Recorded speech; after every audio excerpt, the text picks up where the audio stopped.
ladies and gentlemen. Hey, It's o'clock. hello and welcome back to the channel.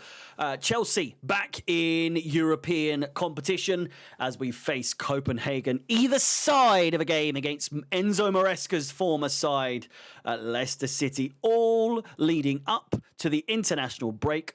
Before that of which we have a game against Arsenal. We haven't played Copenhagen since 2011, back in the days of Fernando Torres, Nicolas Anelka, and of course Drogba, and so on and so forth. I think the kit that was played in, I think it was the black and orange kit anyway.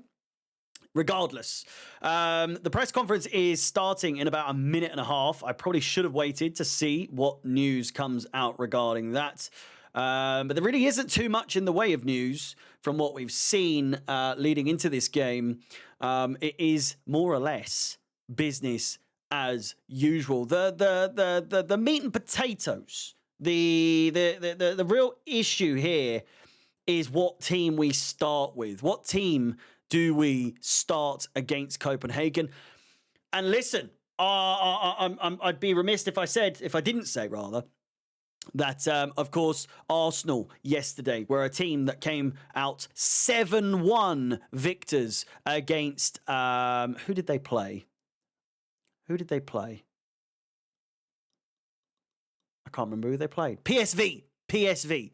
And now, in the build-up to their game against us, they, of course, have plenty of time to rest players. The second leg is all but pointless. So from that, not looking into it too much, like I'm looking at Arsenal as a fucking example that we should be looking to. It's just the result that I'm looking for inspiration from, is if we can replicate something similar, can we, of course, avoid really having to field too much in the way of experienced players in the second leg at home.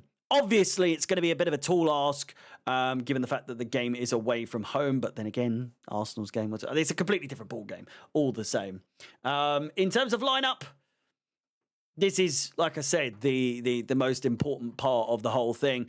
And there really is quite a lot of ways that you can go about this. Certain positions, it really is not up for debate, I suppose, because, I mean, in midfield, I'd probably go Caicedo, Enzo, and probably KDH, purely because Lavia is still not fit.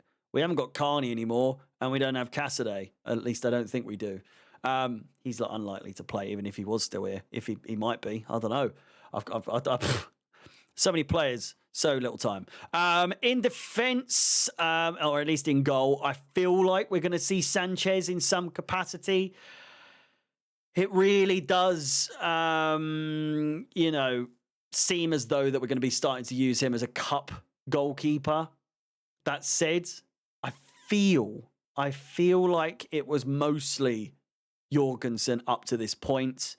But yeah, I just think Sanchez is going to take the reins for this, and we're going to need him to be on tip-top form.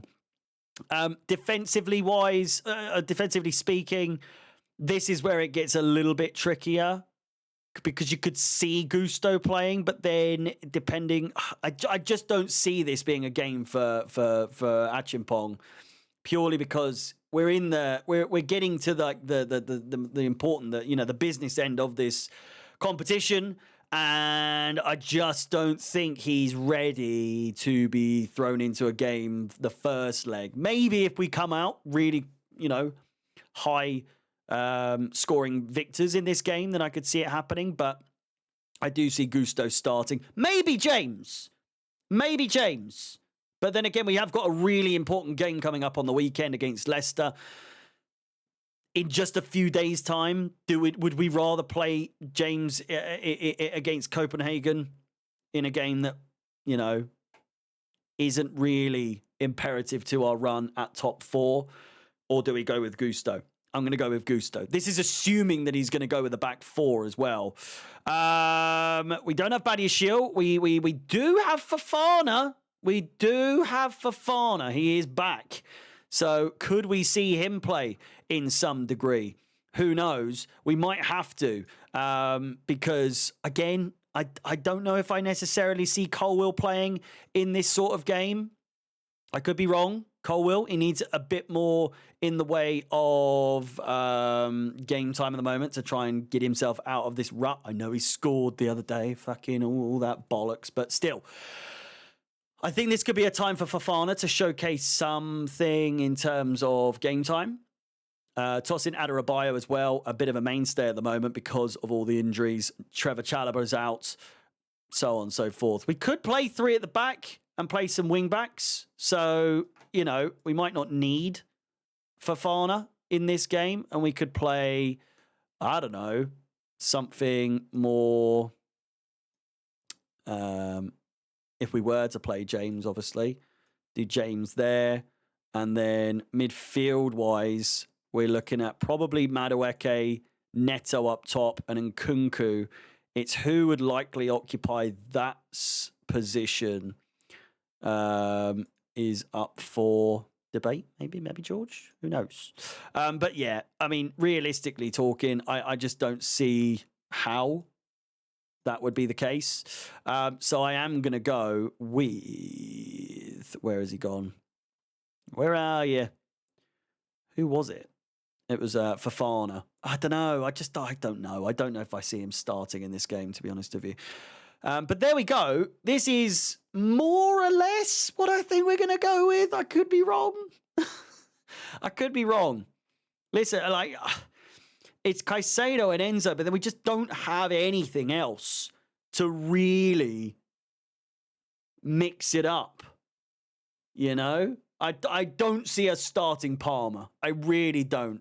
I think it's games like this that we are going to have to continue to rest him in so that we have him at full strength, full fitness, and everything in between for the games in the Premier League with the build up to the end of the season. Just 10 games away, and with, 5 games being 6 games out of those 10 being Arsenal, Tottenham, Newcastle, Manchester United, Liverpool, Nottingham Forest,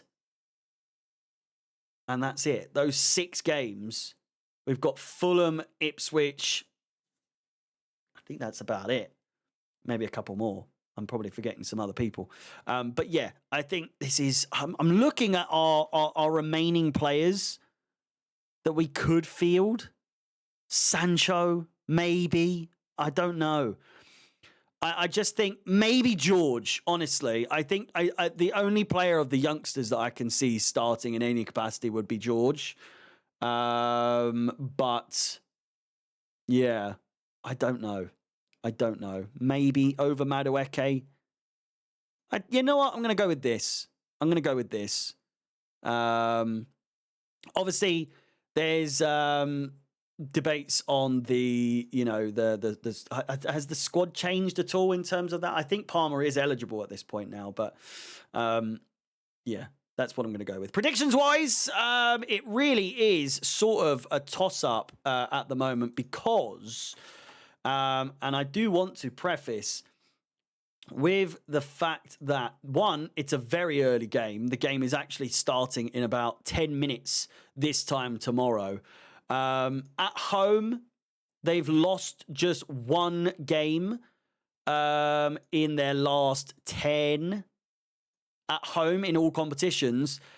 And that one game was a 2-1 loss to Heidenheim, of which we beat. So, you know, it's actually, how much did we beat them 2-0 away from home. So...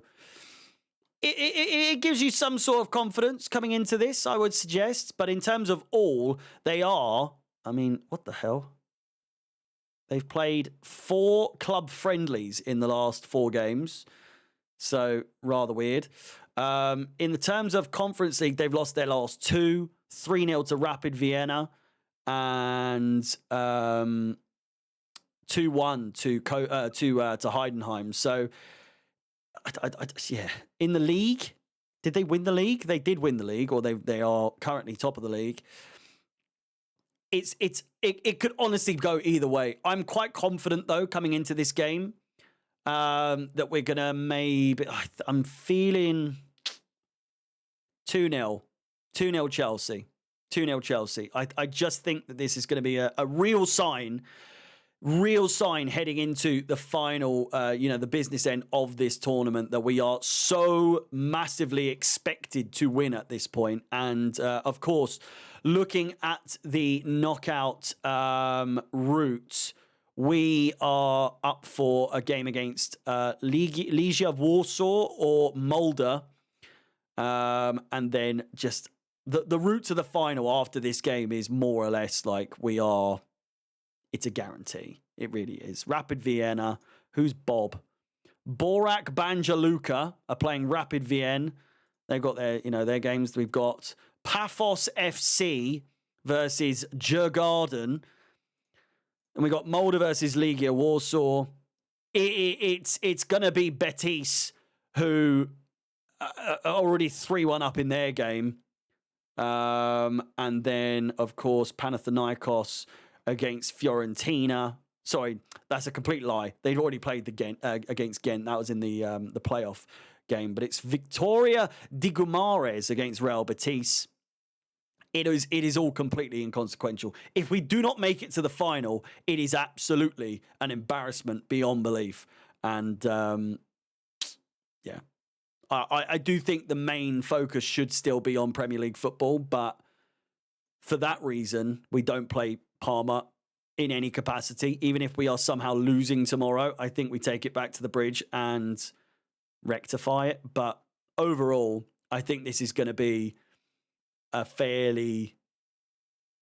should be a fairly conclusive result heading into the second leg, where, just 3 days before we play Arsenal in a massive game, a game of huge proportions that we will most likely lose, it is best to be in the best position possible. So a battering of Copenhagen tomorrow would be absolutely fantastic. With that said, please do like the video, subscribe, hit the bell notification to be notified of any future content on the channel.